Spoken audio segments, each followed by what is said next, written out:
नमस्कार आप सभी को। आज हम आपके सामने आपसे चर्चा करेंगे राष्ट्रीय आय की गणना कैसे करें, राष्ट्रीय आय कैसे कैलकुलेट करें। मैं doctor Dinesh Kumar Gupta, economics by D Kumar channel जो मेरा यूट्यूब चैनल है, आज आपके सामने प्रस्तुत करूंगा कि एक विस्तृत जानकारी आप जानेंगे कि कैसे हम नेशनल इनकम को कैलकुलेट करें, कैसे हम जानें, कैसे हम तमाम प्राइसेस पर, कैसे भारत में स्वतंत्रता के उपरांत राष्ट्रीय आय लाई गई, कैसे राष्ट्रीय आय रखी गई, कैसे रेखांकित की गई, कैसे कैलकुलेट की गई और वर्तमान में इस परिप्रेक्ष्य में राष्ट्रीय आय क्या है। तो निश्चित रूप से आप ये समझ लें, राष्ट्रीय आय ग्रोथ का परिचय है, ग्रोथ की झलक है। नेशनल इनकम अगर बढ़ रही है तो ग्रोथ हो रहा है, अगर घट रही है तो ग्रोथ घट रहा है। लोगों के लाइफ स्टैंडर्ड का सूचक है। अगर लोगों का रहन सहन, देश में रहन सहन बढ़ रहा है तो निश्चित रूप से ग्रोथ हो रही है, राष्ट्रीय आय बढ़ रहा है। अगर लोगों का रहन सहन का स्तर कम हो रहा है, दिनचर्या घट रही है, उनका लाइफ स्टैंडर्ड घट रहा है, उनकी हेल्थ घट रही है, तो निश्चित रूप से एक देश का राष्ट्रीय आय नीचा है, कम है। राष्ट्रीय आय, जीएनपी, जीडीपी, एनएनपी, एनडीपी बहुत ही महत्वपूर्ण टर्मोलॉजी है जो देश के ग्रोथ को परिलक्षित करती है। तो निश्चित रूप से हर तरह के परीक्षाओं का ये अभिन्न अंग है जहां से आपको तमाम टर्मोलॉजी पर प्रश्न पूछे जाते हैं। तो जिसको जानने के लिए हमारे डिस्क्रिप्शन बॉक्स में भी पहला टॉपिक, पहला लेक्चर राष्ट्रीय आय परिकल्पना हमने दे रखा है। आप वहां से उसको देखें और समझें कि राष्ट्रीय आय आखिर में है क्या, उसकी विधियाँ क्या है। GNP, GDP, NNP, NDP, market price, base price, fix cost, net income from abroad, ये है क्या, ये सारा कुछ हमने आपको उसमें दिया है। ग्रास क्या है, नेट क्या है, शुद्ध क्या है, सकल क्या है, डोमेस्टिक क्या है, नेशनल क्या है, वो सब कुछ हमने उसमें दिया है। अब हम आपको उसी क्रम को आगे बढ़ा रहे हैं। आइए आपको लिए चलते हैं राष्ट्रीय आय कैसे हम कैलकुलेट करें। तो देखिए, राष्ट्रीय आय जैसा हमने आपसे बात किया था कि राष्ट्रीय आय एक वित्तीय वर्ष में एक देश में उस देश के लोगों के द्वारा उत्पादित समस्त अंतिम वस्तुओं और सेवाओं का मौद्रिक मूल्य तथा विदेशों से अर्जित शुद्ध आय, विदेशों से अर्जित अर्थात जो हमारा एक्सपोर्ट और इंपोर्ट का जो गैप है, जो नेट है, जो शुद्ध है, जो अंतर है, उसको भी हम राष्ट्रीय आय में जोड़ दें, अगर जीडीपी में जोड़ दें तो वो नेशनल इनकम जीएनपी बढ़ जाती है। ग्रास, प्राइस डिप्रिसिएशन जुड़ा हुआ है, और अगर वो नेट है तो प्राइस डिप्रिसिएशन नहीं है। ये सारी बात हमने आपसे पिछले लेक्चर में की है। तो मेरा आपसे अनुरोध है कि पिछले लेक्चर को ज़रूर देखें और चैनल को ज़रूर से ज़रूर सब्सक्राइब कर लें और चैनल को शेयर करें लोगों के बीच, लाइक और कमेंट का भी बटन करें और कॉम्प्लीमेंट अपनी लिखें कि आपको कितना समझ में आया। तभी मेरी मेहनत का एक पारितोषिक होगा और आपको पूर्णतः निःशुल्क इस चैनल पर हम सारी टर्मिनोलॉजी लेके आएंगे, सारी चीज़ों पे। अभी हम पॉलिसी पर बात करेंगे, जनसंख्या policy, NITI Aayog, planning commission, तमाम बिंदुओं पर हम आपसे जनधन योजना क्या है, फाइनेंशियल इंक्लूजन पॉलिसी क्या है, पॉवर्टी क्या है, अनएम्प्लॉयमेंट क्या है, ये सारी बातों पर हम चर्चा करेंगे। Public finance, monetary income, development and planning, international economics, इन सारे मुद्दों पर, इन सारे टॉपिक्स पर हम आपसे चर्चा करेंगे। तो निश्चित रूप से आपको बहुत अच्छा फ़ायदा होगा बच्चों, और आप बने रहें इस चैनल पर और आपको कहीं जाने की ज़रूरत नहीं है। धीरे धीरे करके आप इस पर सारी चीज़ों का अध्ययन कर लेंगे। तो देखिए, जीडीपी मापने के कई तरीके हैं, अलग अलग। उत्पाद विधि, आय विधि, व्यय विधि, 3 तरीके हैं। हम किसी भी देश की जो राष्ट्रीय आय है, जो जीडीपी, एनएनपी है, उसको हम इन 3 विधियों से मापते हैं: आय विधि, उत्पाद विधि, व्यय विधि। जीडीपी गणना के सभी तरीके बच्चों एक ही परिणाम देते हैं। इसीलिए देखिए, यहाँ पे हमने नोट किया है कि राष्ट्रीय उत्पाद बराबर राष्ट्रीय आय बराबर राष्ट्रीय व्यय, अर्थात जीएनपी बराबर जीएनआई बराबर जीएनई, अर्थात सकल राष्ट्रीय उत्पाद बराबर सकल राष्ट्रीय आय बराबर सकल राष्ट्रीय व्यय। अर्थात ये जो तीनों हैं वो मैक्रो लेवल पर, समष्टि भावी परिकल्पना पर तीनों एक, अर्थात एक पक्ष की आय दूसरे पक्ष की व्यय हो, एक पक्ष का उत्पादन दूसरे पक्ष की आय, मतलब उत्पादन जो है वही आय है बेसिकली। तो आप ये देखिए, इसकी हमने एक आपको छोटी छोटी चीज़ों में आपको दिखाने का प्रयास किया है कि उत्पाद विधि के कॉन्सेप्ट क्या हैं। तो उत्पाद विधि अर्थात जो भी एक उत्पादन हुआ, जो भी उत्पादन, फाइनल प्रोडक्शन जो हो रहा है एक किसान के द्वारा, एक प्रोड्यूसर के द्वारा, एक इंडस्ट्री में, मैन्युफैक्चर सेक्टर में, सर्विस सेक्टर में जो फाइनल प्रोडक्शन हो रहा है, उसका जो मूल्य होगा वो राष्ट्रीय आय होगा। हम चाहें तो उसको वैल्यू एडेड से भी निकाल सकते हैं, अर्थात अंतिम मूल्य ऋण मिडिल प्राइस, अर्थात फाइनल प्राइस माइनस मिडिल मूल्य हम कर देंगे। जैसे गेहूं है, आटा बना, बिस्किट बना, ब्रेड बना, पकौड़ा बना, मान लीजिए पकौड़ा बन के बिक गया, कंज्यूम हो गया, तो पकौड़े की प्राइस मान लीजिए 40,000 है, गेहूं की और मान लीजिए ब्रेड का प्राइस मान लीजिए 30,000 है, तो 40 माइनस 30 बराबर जो 10,000 है, यही आपका कुल मिला करके आपका जो है वास्तविक रूप में जो है, और उधर जो 30,000 रुपये गेहूं का हो, 30,000 वो प्लस 10,000 मूल्य एडेड जो हुआ वो जोड़ देंगे, तो जो 40,000 अंतिम में आया प्लस जो वैल्यू एडेड आया वो राष्ट्रीय आय के बराबर होगा। अर्थात जो मूल्य, चाहे आप वैल्यू ऐड करें, चाहे आप फाइनल गुड्स के प्राइस को ले लें, बस इसके अतिरिक्त हम कुछ नहीं आपसे कहेंगे, कन्फ्यूजन होने की ज़रूरत नहीं है किसी रूप में। तो देखिए इस प्रणाली में उद्योग, कृषि, मैंने जैसा कहा इंडस्ट्री, मैन्युफैक्चर, एग्रीकल्चर और भी जितने भी सेक्टर हैं सब में इन विधि का प्रयोग किया जाता है। आय विधि क्या है? आय विधि में जो किसी देश की संपूर्ण आय है, तमाम फैक्टर से जो इनकम हो रहे हैं वो आप जोड़ दीजिए, चाहे किराया है, चाहे प्रॉफिट है, चाहे ब्याज है, चाहे स्वरोजगारों की आय है, चाहे बिजनेस से इनकम है, ये सारा कुछ अगर आप जोड़ देंगे तो राष्ट्रीय आय GNI ग्रास नेशनल इनकम आ जाएगी। तीसरी विधि है व्यय विधि, बहुत इंपॉर्टेंट है। इसके अंतर्गत राष्ट्रीय आय ज्ञात करने के लिए वर्ष भर में, वर्ष का मतलब वित्तीय वर्ष भर में वस्तुओं और सेवाओं पर किए जाने वाले कुल व्यय को जोड़ा जाता है, जिसमें उपभोग है, निवेश है, सरकारी व्यय है। अगर हम इन सबको जोड़ दें तो हमको देश की राष्ट्रीय आय की जानकारी मिल जाएगी। तो देखिए यहाँ पे हमने दिखाने की कोशिश किया है निजी उपभोग व्यय, सरकार द्वारा उपभोग व्यय, निवेश व्यय अर्थात निजी उपभोग व्यय मतलब उपभोक्ता का व्यय, सरकार द्वारा जो सरकार इंफ्रास्ट्रक्चर, हेल्थ, एजुकेशन और सर्विस सेक्टर जहाँ जहाँ पे सरकार खर्च कर रही, चूँकि ह्यूज मांग जो सरकार के द्वारा खर्च की जाती है वो बड़ी परियोजनाओं, बड़े कार्यों पर खर्च होती है, तो वो भी हम राष्ट्रीय आय का हिस्सा, उसको भी हम जी से दिखाते हैं। तो हम यहाँ पे आपके सामने दिखा सकते हैं कि जो राष्ट्रीय आय है, देखिए यहाँ पे हमने दिखाने की कोशिश किया है, y बराबर C प्लस आई प्लस जी प्लस एक्स माइनस एम बराबर GNI बराबर GNP बराबर GNI national income, GNP grass national product, GNE और ग्रास नेशनल एक्सपेंडिचर। तो मुझे लगता है ये आपको समझ में आ गया होगा, अर्थात Y नेशनल इनकम है जो इन तीनों के बराबर है। अब राष्ट्रीय आय में हम क्या ऐड करें, क्या ना ऐड करें, ये देखिए राष्ट्रीय आय में ऐड वो होती हैं, जैसे ये देखिए ये शामिल वस्तुएं कौन कौन सी, राष्ट्रीय आय में कौन कौन सी वस्तु शामिल होती हैं। तो देखिए पहला तो आपको सबसे पता है कि जो मैंने पहले ही बता दिया कि जो फाइनल प्रोडक्ट्स है उसका प्राइस राष्ट्रीय आय का, चाहे उत्पादन बिका उस वित्तीय वर्ष में चाहे नहीं, उत्पादन हो गया उसका मूल्य राष्ट्रीय आय का हिस्सा बन गया। अगर वो नहीं बिकता है, अगले साल बिकता है, तो आप अगले साल की आय में उसका हिस्सा नहीं जोड़ेंगे, वो इन्वेंट्री स्टॉक के रूप में, चेंज इन डेल्टा आई के रूप में हम उसको दिखाते हैं, डेल्टा आई यानी इन्वेंट्री के रूप में हम उसको नोट करते हैं, लेकिन वो जिस वर्ष में उत्पादित हुआ उसी वर्ष की आय का हिस्सा होता है।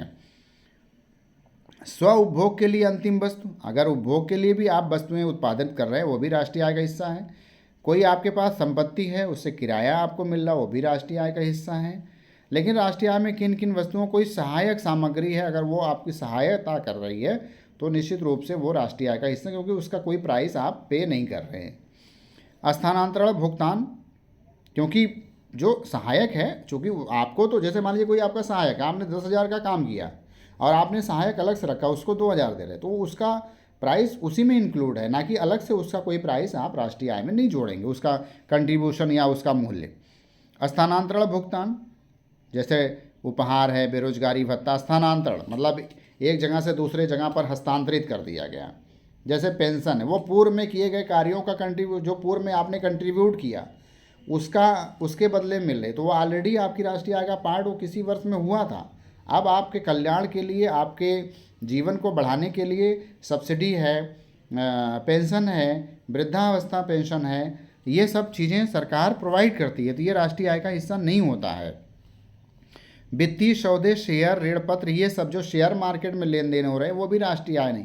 अप्रत्याशित लाभ, लॉटरी इनकम, ब्लैक मनी, ये सब भी राष्ट्रीय आय के हिस्सा नहीं किए हैं। गृहिणियों द्वारा किया गया कार्य, ये भी राष्ट्रीय आय का हिस्सा नहीं है। वृद्धावस्था पेंशन, ये भी राष्ट्रीय आय का हिस्सा नहीं है।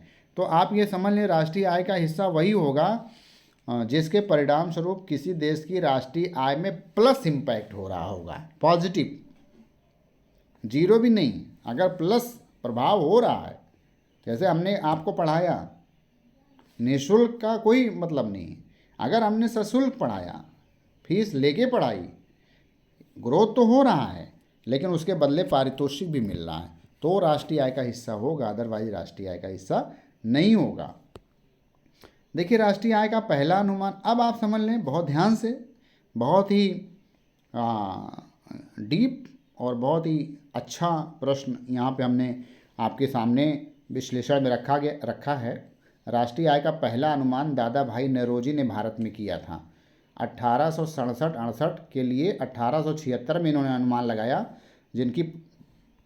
जिनकी पुस्तक थी, बहुत ही फेमस किताब है, poverty and un British rule in India. धन निकासी के सिद्धांत के लिए बहुत फेमस बुक है, आप इसको नोट कर लें।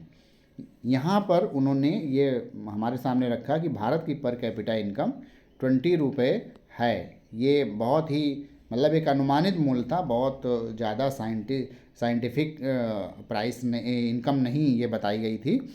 प्रोफेसर VKRB राव ने 1931-32 में जब उनको सरकार ने ये जिम्मेदारी सौंपी तो उन्होंने 62 रुपये भारत की पर कैपिटा इनकम का अनुमान लगाया।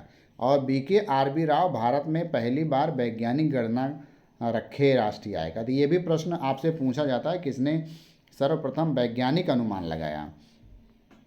भारत सरकार ने 1948-49 में वाणिज्य मंत्रालय के माध्यम से राष्ट्रीय आय का अनुमान लगाया। राष्ट्रीय आय समिति की स्थापना 1949 में की गई, जिसके अध्यक्ष PC महालनोबिस थे, ये भी याद कर लीजिएगा। PC महालनोबिस भारतीय सांघिक संस्थान के अध्यक्ष भी थे और जिन्होंने भारत की पर कैपिटा इनकम 246 रुपये 246.3 रुपये जिन्होंने भारत की पर कैपिटा इनकम कैलकुलेट करके हमारे सामने रखा। वर्तमान में ये याद कर लीजिए, केंद्रीय सांघिक संगठन राष्ट्रीय आय का अनुमान लगाता है एक वित्तीय वर्ष में या एक लेखा वर्ष में, याद कर लीजिएगा। ये बहुत ही इंपॉर्टेंट है कि भारत की राष्ट्रीय आय गणना कौन करता है। CSO के द्वारा भारत में राष्ट्रीय आय गणना की जाती है। तो अगर अभी तक आप लोगों ने सब्सक्राइब नहीं किया है तो अभी कर लें, कोई दिक्कत नहीं। हमारा चैनल आपका चैनल है, इसको जितना आप प्यार देंगे, जितना आप इसको स्नेह देंगे, उतने अच्छे अच्छे लेक्चर हम आपको बहुत ही डीप तरह से समझाएंगे, ताकि आपको फिर दोबारा कोई topic economics, economy, personality development, communication skill, stats पर कहीं और आपको सोचना ना पड़े। अब देखिए, उस तत्कालीन समय में जब भारत स्वतंत्र हुआ तो भारत को 6 अर्थव्यवस्था को 6 प्राइम सेक्टर और 14 सब सेक्टर में डिवाइड किया गया और उसमें मिश्रित विधि का प्रयोग किया गया। मिश्रित अर्थव्यवस्था, जिसमें प्राथमिक सेक्टर कृषि, देखिए प्राथमिक सेक्टर में कई सेक्टर शामिल हैं। अभी जैसे बहुत सारे बच्चे जानते हैं कि प्राथमिक सेक्टर सिर्फ कृषि क्षेत्र, नहीं, कृषि है, वानिकी है, मत्स्य है, खनन है, उत्खनन है, ये सब इसमें। और ध्यान रखिए, हमने बड़ा महत्वपूर्ण चीज़ आपके सामने रखा है जो कहीं और नहीं मिलेगा, कहीं भी और नहीं मिलने वाला है बच्चों, सिर्फ हमारे पास ही आपको मिल पा रहा है। उत्पाद विधि से राष्ट्रीय आय गणना की जाती है। कृषि सेक्टर, प्राइमरी सेक्टर में जो नेशनल इनकम कैलकुलेट किया जाता है वो प्रोडक्ट मेथड, याद करिए 3 मेथड हैं। द्वितीयक क्षेत्र है बच्चों, इसमें सब देखिए, निर्माण है, विनिर्माण है, बिजली, गैस, जलापूर्ति, नेशनल, यहाँ पे राष्ट्रीय आय गणना देखिए आय विधि से की जाती है, इसको भी नोट कर लें। तृतीयक क्षेत्र है, तृतीयक क्षेत्र में देखिए परिवहन है, भंडारण। देखिए तृतीयक क्षेत्र कौन सा क्षेत्र है, जिसमें आप देख सकते हैं परिवहन, भंडारण, संचार, व्यापार, होटल, रेस्टोरेंट, इनकी गणना बच्चों व्यय विधि से, मतलब आय विधि से की जाती है, यहाँ पे भी आय विधि। फिर चौथा है वित्त एवं वास्तविक संपत्ति, जिसमें बैंकिंग है, बीमा है, भवन का स्वामित्व है, अन्य सेवाएं हैं, व्यावसायिक सेवाएं हैं, इनमें राष्ट्रीय आय गणना देखिए आय विधि से, आप इसको भी नोट कर लें। उसी तरह से सामुदायिक एवं निजी सेवाएं, देखिए सामुदायिक एवं निजी सेवाएं, जिसमें सार्वजनिक प्रशासन है, सुरक्षा, अन्य सेवाएं, यहाँ पे राष्ट्रीय आय गणना देखिए व्यय विधि से, इसको नोट कर लीजिए, ये भी बहुत इंपॉर्टेंट है। फिर है विदेशी क्षेत्र, विदेशी व्यापार, जिसमें राष्ट्रीय आय गणना देखिए आय विधि से जो फॉरेन सेक्टर है, जहाँ पे निर्यात आयात है, वहाँ से जो मिलने वाली आय है उसी गणना आय विधि से। भारत में राष्ट्रीय आय का अनुमान देखिए स्वतंत्रता पूर्व की बात हमने कोशिश की बताने की, पहले भी बताया, अभी अभी जस्ट आपको हमने बताने की कोशिश किया कि 1948 में देखिए 1964-65 तक के राष्ट्रीय आय गणना के लिए CSO द्वारा आधार वर्ष 1948-39, जैसे हमने कहा था राष्ट्रीय आय गणना 3 मूल्यों पर की जाती है, बाजार मूल्य, स्थिर मूल्य और आधार वर्ष का मूल्य। तो बेस ईयर का जो मूल्य होता है उस पर इन्फ्लेशन और डिफ्लेशन की कोई इम्पैक्ट नहीं रहता, क्योंकि वो पिछले समय का एज्यूम ईयर रहता है। तो मुझे लगता है कि आप एज्यूम ईयर अर्थात पिछला ईयर आप समझ गए होंगे, वो आधार वर्ष होता है। और फर्स्ट टाइम बेस ईयर लिया गया 1948 to 49, ठीक है। उसको कन्वेंशनल सीरीज कहा गया, जिसके तहत अर्थव्यवस्था को 3 क्षेत्रों और 12 उप क्षेत्रों में बांटा गया, ठीक। अर्थात 3 बड़े सेक्टर किए गए और 12 उप क्षेत्र किए गए।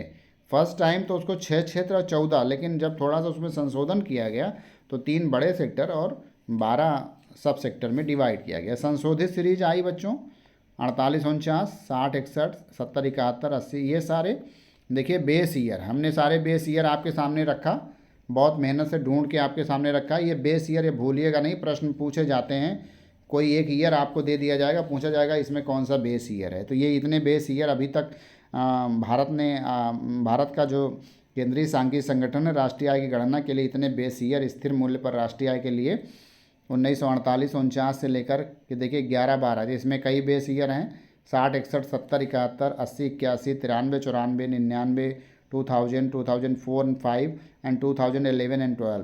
तो इतने राष्ट्रीय आय के लिए बेस ईयर अब तक बनाए गए हैं, तो इसको आप याद कर लीजिएगा। हमने आपको फिर एक डाटा रखने की कोशिश किया ताकि आपको कहीं कोई समस्या ना हो। राष्ट्रीय आय देखिए फर्स्ट टाइम दादा भाई नौरोजी 1867 में 20 रुपये, तो हमने आपके सामने विलियम डिग्बी सेकेंड टाइम 1899 में 18 रुपये per capita income. Findlay Siraj 1911 में देखिए 49 रुपये उन्होंने जी। ये भारत के अलग अलग मतलब कमेटी है जिन्होंने राष्ट्रीय जो पर कैपिटा इनकम है उसको हमारे सामने अलग अलग रखा। वाडिया एंड जोशी ने 1913 से 19 के लिए देखिए 14.3 रुपये रखा। शाह एवं खंभात देखिए ये भी एक कमेटी है जिन्होंने 1921 में 74 रुपये भारत की पर कैपिटा इनकम कही। फिंडले सिराज हैं 1922 में इन्होंने 116.6 रुपये रखी। डॉक्टर VKRB राव पहले भी बताया था हमने 1926-29 में देखिए 76 रुपये रखा, लेकिन जब 1931 में इन्होंने बढ़िया से अपना जो संशोधित रूप रखा साइंटिफिक रूप उसमें 62 रुपये रखा भारत की पर कैपिटा इनकम, जो हमने अभी पिछले इसके पूर्व वाली स्लाइड में आपको बताया है। अब फिर हमने आपको देखिए हाईलाइट करने की कोशिश की। दादा भाई नौरोजी ने भारतीय राष्ट्रीय आय गणना प्रथम बार अनुमानित किया और प्रथम वैज्ञानिक गणना करने वाले वैज्ञानिक प्रोफेसर प्रोफेसर VKRB राव रहे। तो ये आप याद कर लीजिएगा। अब देखिए हमने आपके सामने रखा है भारत की ग्रोथ रेट रखने की कोशिश किया है। वर्तमान में देखिए जो संभावित जो हमारी प्रोजेक्टेड ग्रोथ रेट है वो 6 से 6.8 है। इसके पिछले ईयर्स में देखिए 2022-23 में ये 7 पॉइंट के आसपास थी। 2021 में देखिए 8.7 और 2021 में एक दो डेटा आया था बच्चों, तो फर्स्ट टाइम 6 पॉइंट, लेकिन सेकेंड टाइम में देखिए जो प्रोविजनल एस्टीमेट आया वो 8.7 रहा। और इस तरह से देखिए 19-20 में 3.7। ये भारत सरकार के PIB रिपोर्ट से हमने प्रेस इन्फॉर्मेशन ब्यूरो से लेने की कोशिश किया है, तो आप इसको नोट कर लें ताकि आपको तमाम परीक्षाओं में आप लिख सकें कि भारत की वर्तमान और पिछली ग्रोथ रेट क्या रही। तो अब इसी के साथ ये आपको काफ़ी कुछ समझ में आ गया होगा और आप हमसे जुड़िए, पढ़िए पूर्णतः निःशुल्क इकोनॉमिक्स बाय D कुमार। जुड़ें। आप अगर स्टडी मटेरियल चाहते हैं तो हमसे संपर्क करिए। आप economicsdkg@gmail.com पर आप इस स्टडी मटेरियल के लिए आप UGC नेट, PGT, TGT और भी तमाम प्रतियोगी परीक्षाओं के लिए आप अर्थशास्त्र का, भारतीय अर्थव्यवस्था का आप स्टडी मटेरियल हमसे संपर्क करके ले सकते हैं। बहुत ही अच्छा मटेरियल है जिससे पढ़ करके न जाने कितने बच्चे चयनित हो चुके हैं। और अब तो हम आपके साथ यूट्यूब लेक्चर भी सीरीज आपको देंगे, ताकि एक तरफ नोट्स पढ़ें दूसरी तरफ लेक्चर पढ़ें, तो आपको कहीं कोई समस्या ना आए। तो फिर हम आपसे विदा लेना चाहेंगे और आप बने रहिए हमारे चैनल पर। तब तक के लिए धन्यवाद। फिर हम आपसे आपके सामने और भी तमाम लेक्चर लेके आएंगे, और इसको आप ज़रूर से ज़रूर सब्सक्राइब कर लें। Thank you.